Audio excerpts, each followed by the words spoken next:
Hello दोस्तों, मैं हूँ रुबैया मलिक और आप लोग सुन रहे हैं इश्क में दर्द भी है। इस कहानी में आगे क्या होने वाला है, आइए सुनते हैं।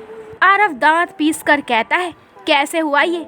नैना कोई जवाब नहीं देती और ना ही अपनी नजरें ऊपर करती है। आरव उसके और भी करीब जाकर कहता है, कैसे हुआ ये?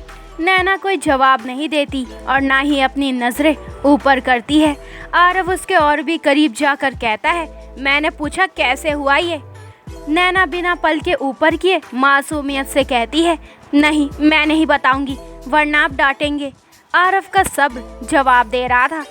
वो अपने एक हाथ से उसका मुंह पकड़कर ऊपर करता है और बहुत ही गुस्से से कहता है, तुम सीधी तरीके से बता रही हो या नहीं? नैना बड़ी आंखों से उसकी तरफ देखते हुए बेहद मासूमियत से कहती है, आप ऐसे पूछेंगे तो मैं नहीं बता रही फिर।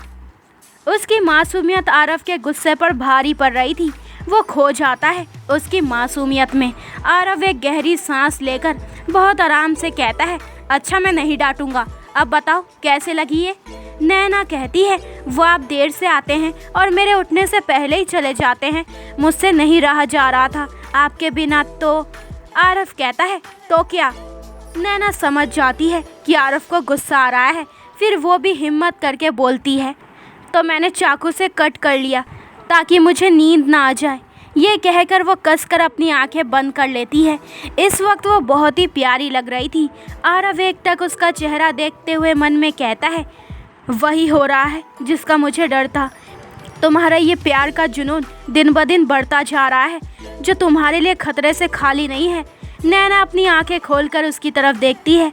आरव तुरंत अपने चेहरे के भाव बदल लेता है और गुस्से से कहता है, पागल हो तुम? ऐसे कौन खुद को नुकसान पहुंचाता है? दिमाग ठिकाने पर नहीं है क्या तुम्हारा? नैना एकटक उसकी आंखों में देखते हुए कहती है, कैसे हो सकता है मेरा दिल और दिमाग ठिकाने पर?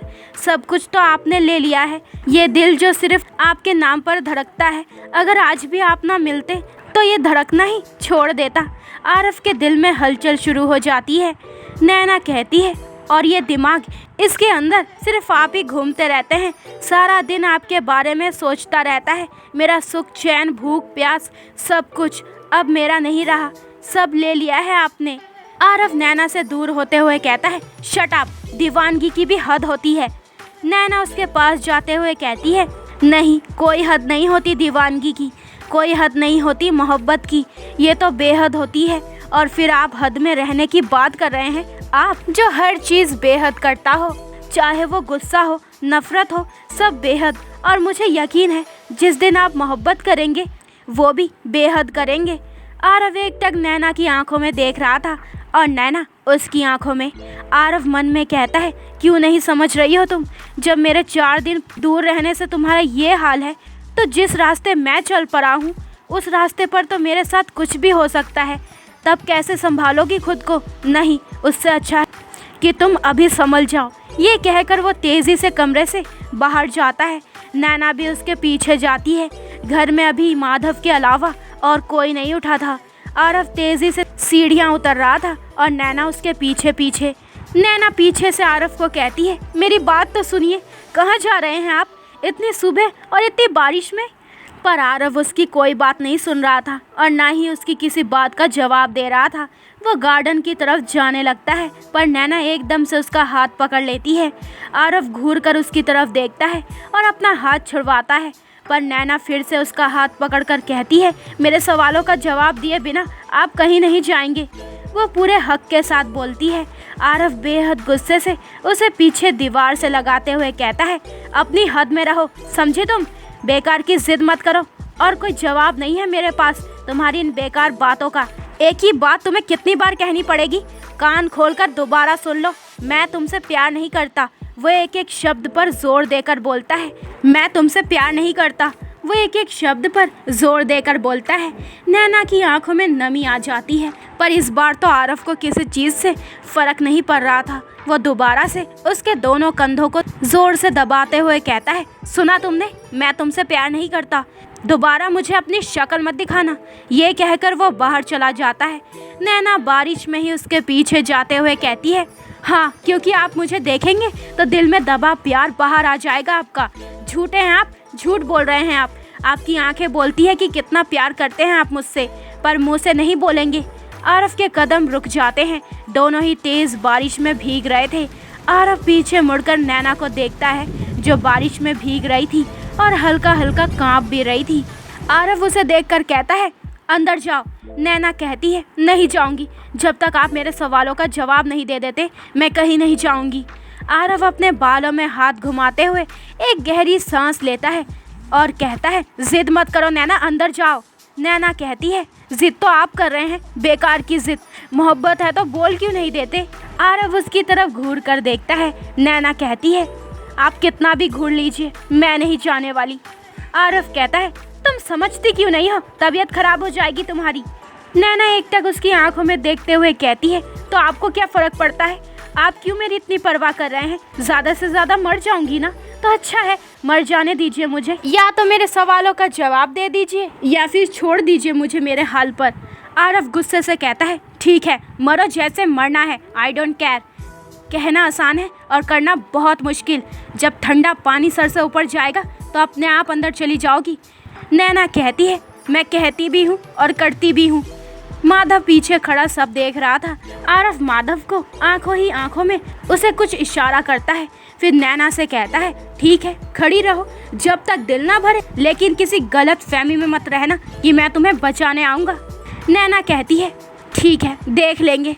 हालांकि उसकी हालत अभी से ही खराब हो रही थी, जो आरव भी देख पा रहा था। उसे लगता है कि कुछ देर में नैना खुद ही अंदर चली जाएगी। वो गुस्से से अपनी गाड़ी की तरफ जाते हुए कहता है, मरो जैसे मरना है। ये कहकर वो चला जाता है। नैना वहीं खड़ी बारिश में भीग रही थी। आरव अपनी गाड़ी एक जगह रोकता है और खुद भी बाहर जाकर भीगने लगता है। नैना को भीगते हुए 1 घंटा हो जाता है, पर वो तस से मस नहीं होती। आरव भी वहीं खड़ा बारिश में भीग रहा था। माधव नैना के पास जाकर कहता है, कब तक भीगती रहोगी, आरव भाई नहीं आने वाले। नैना कहती है, वो आएंगे, ज़रूर आएंगे। माधव कहता है, पागल मत बनो, हालत देखो अपनी, मैं जानता हूँ आरव भाई को, वो नहीं आएंगे। नैना कहती है, मैं भी जानती हूँ उन्हें, वो ज़रूर आएंगे। माधव बहुत कोशिश करता है पर नैना नहीं मानती। माधव आरव को फ़ोन करता है। आरव कहता है, हाँ मानी वो। माधव कहता है, नहीं भाई, अभी तक तो नहीं, मैंने बहुत मनाया पर वो नहीं मानी। आरव बिना कुछ बोले फ़ोन कट कर देता है। 9 बजे के करीब विवान की आंखें खुलती है। वो बाहर आता है और नज़रें जाती है सामने भीगती हुई नैना पर, जो ठंड से बुरी तरीके से कांप रही थी। उसको भीगते हुए काफ़ी टाइम हो गया था। माधव वहीं खड़ा नैना को देख रहा था। विवान माधव के पास जाता है और उससे पूछता है, ये क्या नाटक लगा रखा है इसने। माधव उसको सारी बात बताता है। विवान गुस्से से नैना की तरफ देखते हुए कहता है, सब नाटक है, मर जाए तो अच्छा है। ये कहकर वो एक सिगरेट जलाकर अपने होठों पर रख लेता है और अपने कमरे में चला जाता है। नैना की हालत खराब हो रही थी और बारिश भी बहुत तेज़ थी। उधर आरव भी बारिश में भीग रहा था। चाहे वो नैना के साथ नहीं था, पर दूर रहकर भी साथ पूरा दे रहा था। शायद इसी वजह से नैना भी अभी तक टिकी हुई थी। माधव आरव को फिर फ़ोन करता है। आरव फ़ोन उठाकर कहता है, हाँ बोल। माधव कहता है, भाई नैना की हालत ख़राब होती जा रही है, पर वो अभी तक नहीं मान रही है, आप कुछ कीजिए भाई, ऐसे तो वो। आरव बिना कुछ बोले फ़ोन कट कर देता है। हालत तो आरव की भी ख़राब हो रही थी, पर उसे अपने से ज़्यादा नैना की चिंता थी। वो ज़ोर से अपनी लात गाड़ी में मारता है और बेहद गुस्से में कहता है, तुम समझती क्यों नहीं हो। नैना की बातें उसके कान में घूमने लगती है। समझ तो आप नहीं रहे हैं, जब प्यार करते हैं तो बोल क्यों नहीं देते। जब तक आप मेरे सवालों के जवाब नहीं दे देते, तब तक मैं बारिश में भीगती रहूँगी। आरव अपने दोनों हाथों की उंगलियों को अपने बालों में फंसा कर कहता है, क्यों मेरी मुश्किलें बढ़ा रही हो नैना, हट जाओ पीछे, छोड़ दो मुझे अकेले। जिस रास्ते पर मैं चल रहा हूँ वहाँ मुझे अकेले ही चलना है। इधर नैना बहुत बुरी तरीके से कांप रही थी और मन में कह रही थी, नहीं, अगर पीछे ही हटना होता तो अपने कदम आगे नहीं बढ़ाती मैं, और अब तो पीछे हटने का सवाल ही नहीं पैदा होता। बेहद मोहब्बत हो गई है आपसे, बेहद। आप आएंगे, आपको आना ही होगा। इधर आरव गुस्से से कहता है, मैं नहीं आऊँगा, करती रहो इंतज़ार। नैना कहती है, मैं भी इंतज़ार करती रहूँगी अपनी आखिरी सांस तक, आपका इंतज़ार।